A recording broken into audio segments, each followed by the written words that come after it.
Good evening my dear friends. तुमचं सगळ्यांचं प्राध्यापक सचिन कुमार गव्हाडे या युट्यूब चॅनलवरती मी सहर्ष स्वागत करतोय. आपण याच्या आधी एक टॉपिक घेतलेला आहे, डाईस, घन, सोंगटी किंवा फासा. याचा एक भाग आपण ऑलरेडी घेतलेला आहे. त्याचा जो लेटेस्ट भाग आहे किंवा ज्याची जी लेवल वाढलेली आहे तो भाग आपण घेतलेला नव्हता.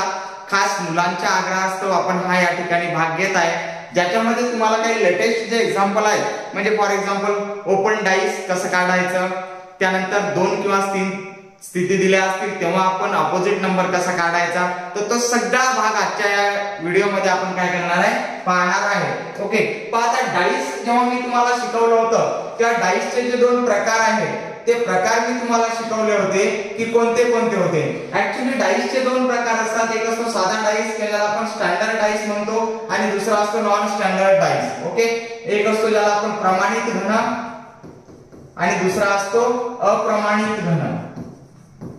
तर या दोघांमध्ये काय फरक आहे, कशा पद्धतीने तुम्हाला त्याच्यावर प्रश्न विचारले जातात, हा सगळा भाग आपण पाहिला होता. किंबहुना तुम्हाला घनाच्या 2 स्थिती दिल्या असताना काय करायचं ते सुद्धा आपण पाहिलं होतं. ओके, 2 स्थिती दिल्या असता काय अपोजिट नंबर काढणं, अपोजिट स्थिती, अपोजिट नंबर असेल, अपोजिट अंक असेल, अपोजिट साइन असेल, ते कसं काढायचं ते मी तुम्हाला सांगितलं होतं. ओके, आता आपल्याला आजच्या लेक्चरमध्ये आपल्याला ओपन डाईस जो असतो तो ओपन डाईस हा कसा शोधायचा असतो आणि आपल्याला 3 स्थिती किंवा 4 स्थिती दिलेल्या असताना आपल्याला डाईस मध्ये अपोजिट नंबर कसे काढायचे तो भाग आपण पाहणार आहे. अतिशय महत्त्वाचा भाग आहे.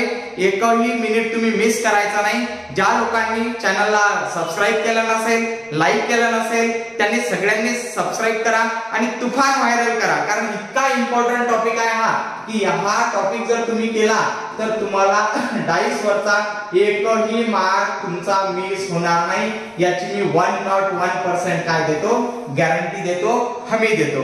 चला तर आपण स्टार्ट करूया की 3 स्थिती दिल्या असताना, 4 स्थिती दिल्या असताना अपोजिट नंबर कसा काढायचा. पहा, तुम्हाला एक्झाम्पल नंबर 1 आहे काय, खाली दिलेल्या 3 स्थितीवरून या तुम्हाला डाईसच्या 3 स्थिती दिलेल्या आहेत. म्हणजे एखादा डाईस असेल, एखादी सोंगटी असेल जी आपण फेकली, जमिनीवर पडली, पहिल्यांदा अशी पडेल, दुसऱ्यांदा अशी पडेल, तिसऱ्यांदा अशी पडेल. तर आपल्याला काय विचारलेला आहे प्रश्न की 3च्या विरुद्ध नंबर कोणता असेल किंवा 3च्या विरुद्ध साइडनी तुम्हाला कोणता नंबर असेल हे आपल्याला विचारलेलं आहे. आता याच्यामध्ये बघा, आपल्याला 2-3 पॉसिबिलिटी असतात की ज्या पॉसिबिलिटीने आपण काय करत असतो, आन्सर काढत असतो. सगळ्यात पहिली पॉसिबिलिटी काय की आपल्याला, तुम्हाला मी एक गोष्ट सांगितली होती, काय सांगितली होती की ज्या लगतचे जे नंबर असतात, लगतचे नंबर किंवा लगतच्या बाजू ह्या ज्या असतात किंवा लगतच्या बाजूवरील जो नंबर असेल, क्रमांक असेल, तो कधीच एकमेकांच्या अपोजिट नसतो. आता समजा उदाहरणार्थ 6च्या सोबत 3 आणि 1 आहे. तुम्हाला मी सांगतो 6च्या अपोजिट कधीच हा 3 आणि 1 नसणार आहे.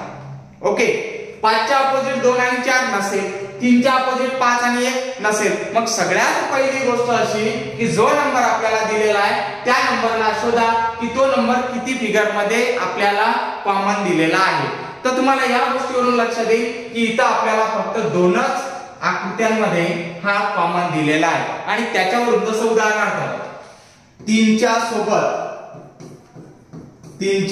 सोबत कोण कोण आहे, इथं 1 आहे आणि 6 आहे. दुसऱ्या आकृतीमध्ये 3 कॉमनच नाही आहे, म्हणजे इथं सुद्धा 3 आहे, इथं सुद्धा 3 आहे. मग आपण या 2च आकृत्यांचं बघू. इथं कोण आहे, 5 आणि 1 आहे, 5 आणि 1 आहे. आता 1 परत आला, पण या ट्रिक वरून आपण काढू शकत नाही. मग काय करायचं तर मी तुम्हाला 2 स्थिती सांगितल्या होत्या की 2 स्थितीमध्ये कोणामध्ये तरी कॉमन अंक पाहायचा.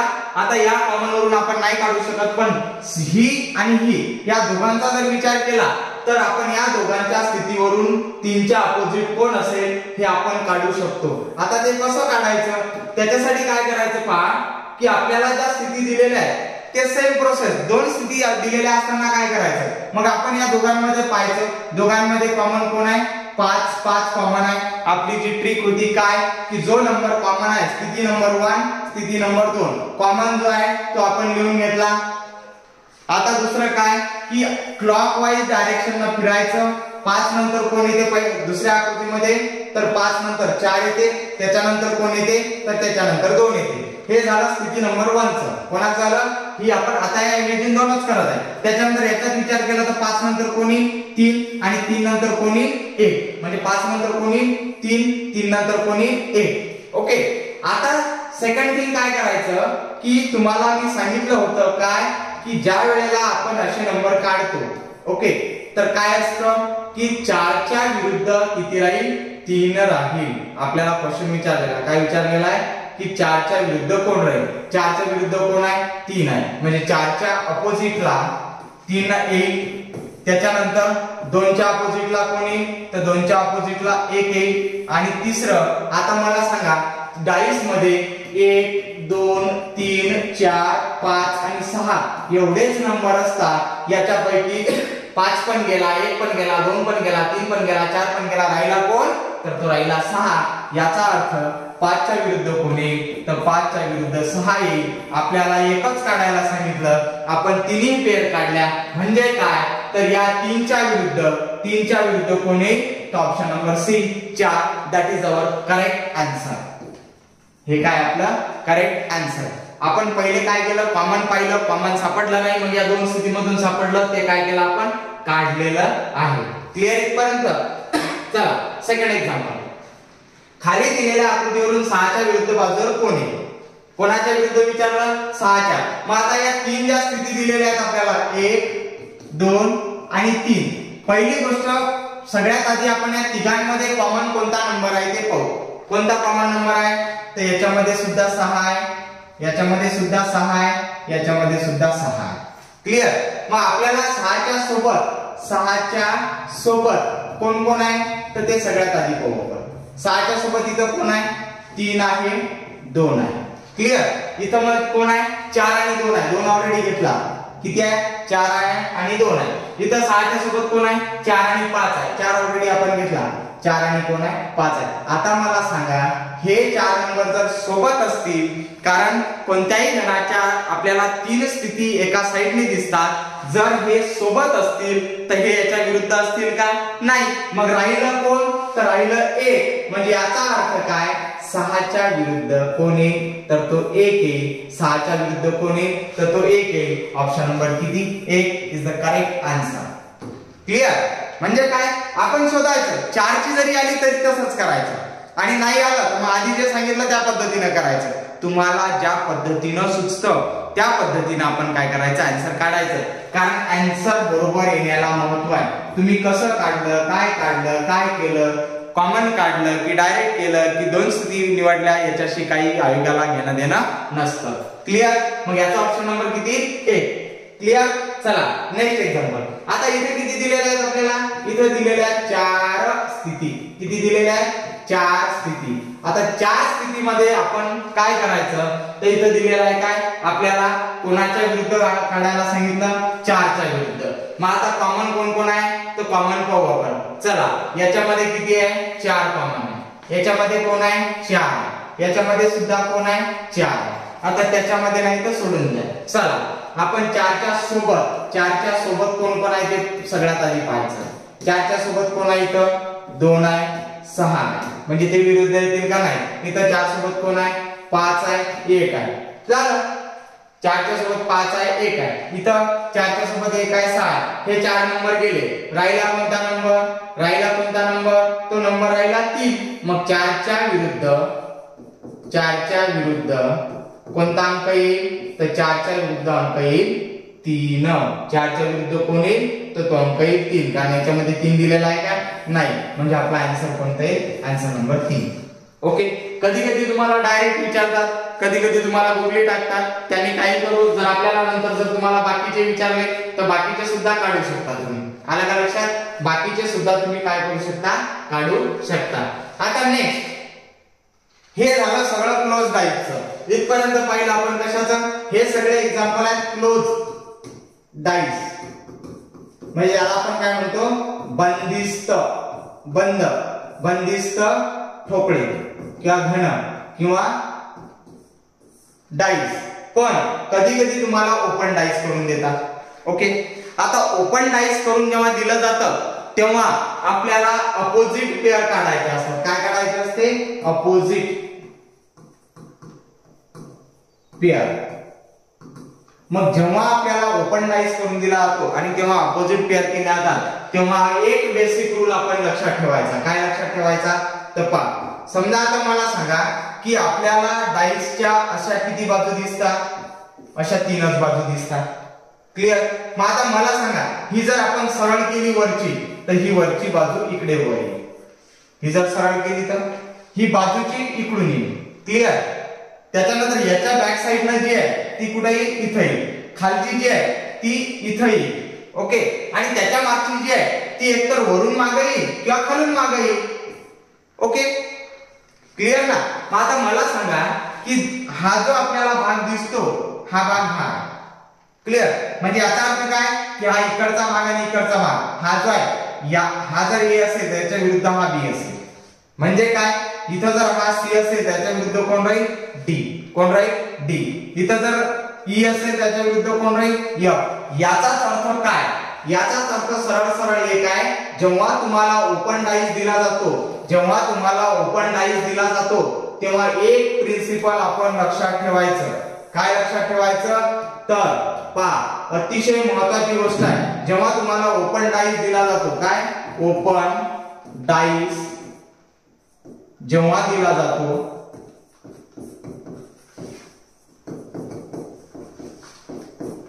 तेव्हा एक सोडून एक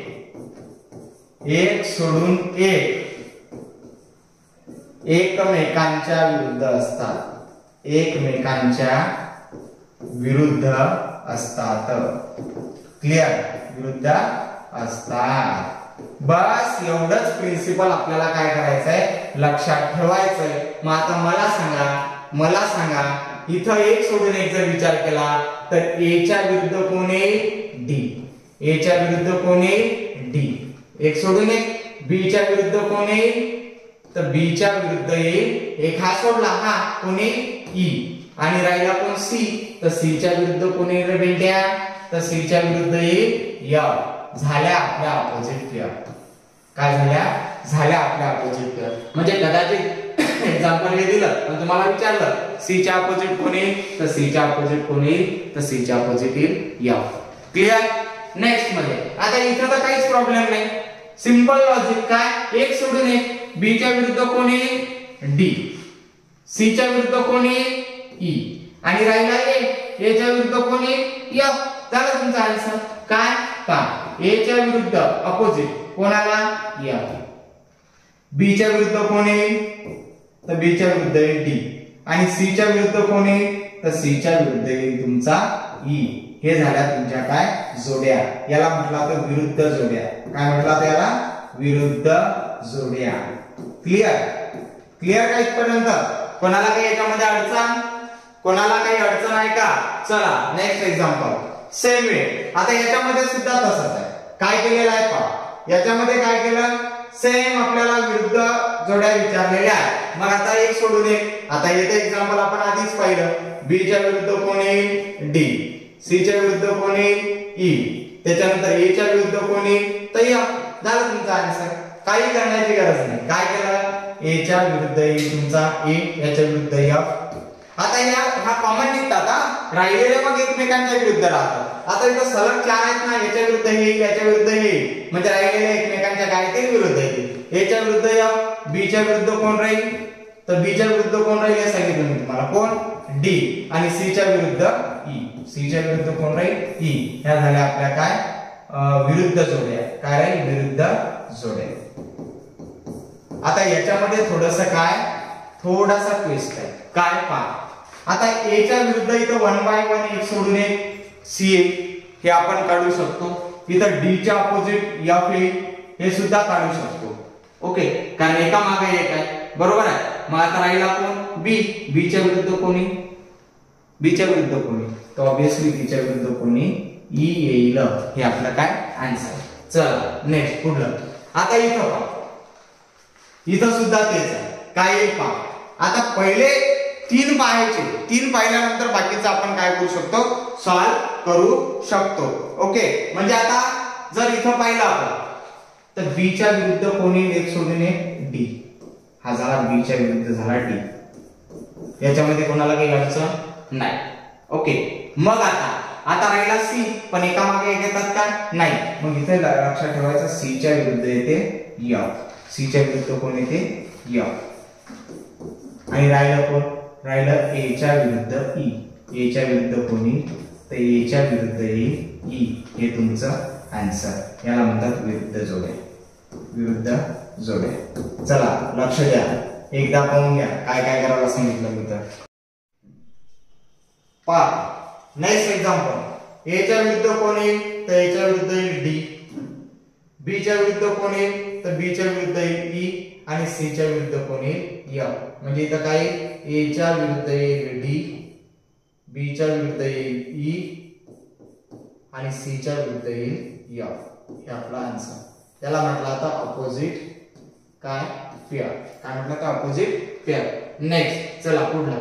आता हे तर तुम्हाला सोपंच आहे, याला काही अडचणच नाही. BD CE AF झालं. B च्या विरुद्ध कोण राहील? तर B च्या विरुद्ध राहील D. C च्या विरुद्ध कोण राहील? तर C च्या विरुद्ध राहील E. आणि A च्या विरुद्ध कोण राहील? तर तो A च्या विरुद्ध राहील F. हे आपल्या काय झाल्या? Opposite pair. आता इथं थोडंसं काय आहे? इथं थोडंसं आपल्याला पाहावं लागेल. A च्या विरुद्ध राहील इथं D, B च्या विरुद्ध राहील E आणि C च्या विरुद्ध राहील F. आता हे का?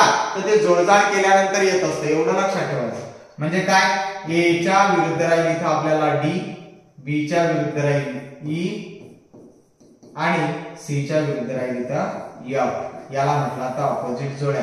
आणि हे असतात सगळे काय? ते याला म्हटलं तर ओपन डाइस. Open dice. कधी कधी तुम्हाला काय विचारला जातो? प्रश्न पहा. कधी कधी प्रश्न तुम्हाला काय विचारला जातो की तुम्हाला काही स्थिती दिलेल्या असतात, काही तुम्हाला स्थिती दिलेल्या असतात आणि त्या स्थितीमध्ये कोणती स्थिती येणार नाही हे आपल्याला विचारलं जातं. मग अशा वेळेला आपल्याला काय करायला लागेल? तर अपोजिट पेअर काढून ठेवायच्या. अपोजिट काय करायच्या? पेअर काढून ठेवा. आणि ज्या म्हणजे अपोजिट मधला कोणताच नंबर जर आपल्याला समजा उदाहरणार्थ इथं आपल्याला हे दिलेलं आहे. ओके, समजा एक एक्झाम्पल सांगतो मी तुम्हाला. काय? तर इथं दोन स्थिती देतो मी तुम्हाला. ओके, समजा तुम्हाला दिलं असेल 1 च्या विरुद्ध 4 आहे, 2 च्या विरुद्ध 3 आहे आणि 5 च्या विरुद्ध 6 आहे. ओके, हे नंबर आहे. मग आता इथं जर आपल्याला जोडी दिली असेल 1 3 5 तर हे येऊ शकते. काय येऊ शकते? कारण यातला 1 घेतला, यातला 3 घेतला, यातला 5 घेतला, तर आपला असा डाइस फॉर्म होऊ शकते. त्यानंतर काय? तर त्यानंतर जर समजा 4 2 6 4 2 6 हाही डाइस फॉर्म होऊ शकतो. पण समजा जर तुम्हाला एक्झाम्पल मध्ये दिलं असेल काय? 3 2 त्यानंतर 4. काय दिलं? 3 2 4 आणि नंतर दिलं 6 3 6 3 आणि 4. ओके, आता मला सांगा यातला 6 घेतला, 3 घेतला, 4 घेतला म्हणजे हा डाइस फॉर्म होऊ शकतो. पण तुम्हाला जे दिलेलं आहे याच्यामधलं पहा 2 च्या अपोजिट ऑलरेडी इथं 3 आहे. मग जर अपोजिट नंबर असेल तर हा डाइस फॉर्म होईल का? होईल का फॉर्म? नाही होणार. म्हणजे ऑप्शन कोणतं येईल आपलं? ऑप्शन नंबर 1 2 3 आणि 4. जर तुम्हाला प्रश्न विचारला की खाली दिलेल्या स्थितीमधली कोणती स्थिती होणार नाही तर आधी आपल्याला काय काढायचे असतात? अपोजिट नंबर काढायचे असतात. आणि अपोजिट नंबर काढल्यानंतर जे एकमेकांच्या अपोजिट आहे ते आपल्याला पॅरलल म्हणजे एका स्थितीमध्ये दिसायला नको. जे दिसणार नाही ते आपलं काय? कधी कधी असाही प्रश्न येतो तुम्हाला 3 स्थिती म्हणजे 4 पैकी 3 स्थितीमध्ये काय करतील की अपोजिट नंबर टाकतील आणि एका याच्यात बरोबर जे वेगवेगळे नंबर टाकतील तुम्हाला त्या प्रश्नामध्ये की कोणती स्थिती आपल्याला योग्य राहील. काय प्रश्न येईल की खाली दिलेल्या डाइसच्या स्थितीमधली कोणती योग्य स्थिती आहे. मग कोणती योग्य स्थिती आहे? तर ज्याच्यामध्ये सगळे वेगवेगळे नंबर असतील. या 6 मधले एक तर या 3 मधले आणि या 3 मधले 3 यायला पाहिजे. कोणतेही घेऊ म्हणजे 1 3 5 1 3 6 4 2 6 4 3 6 5 3 4 5 3 1 कोणतेही घेतले तरी चालतात. फक्त अपोजिट नंबर आपल्याला दिसायला नको. अपोजिट नंबर हे आपल्याला दिसायला नको, कारण तुम्हाला मी आधीच सांगितलेलं आहे काय की कधीच हे लगतचे नंबर आपल्याला एकमेकांच्या अपोजिट नसतात. मग जर लगतचे नंबर येत असतील तर ती आपलं स्थिती बरोबर होईल का? नाही बरोबर होणार. ओके, म्हणजे अशा पद्धतीनं तुम्हाला एक स्थिती दिली तर काय करायचं, दोन स्थिती दिली तर काय करायचं, तीन स्थिती दिल्या तर काय करायचं, चार स्थिती दिल्या असतील तर काय करायचं, त्यानंतर ओपन डाईस दिला असेल त्याच्यामध्ये काय करायचं, हा सगळा भाग डाईसचा आपण या ठिकाणी काय केलेला आहे, पाहिलेला आहे. होप की तुम्हाला तो आवडला असेल. नक्की सगळेजण पहा, सगळ्यांनी तो इतरांना सुद्धा शेअर करा. आवडलं तर शेअर करायचं, सबस्क्राईब करायचं. ओके, जर कोणाला काही अडचणी असेल तर पटापट विचारून घ्या. अदरवाईज आपण इथं थांबून जाऊ. सगळ्यांना बेस्ट ऑफ लक. ओके.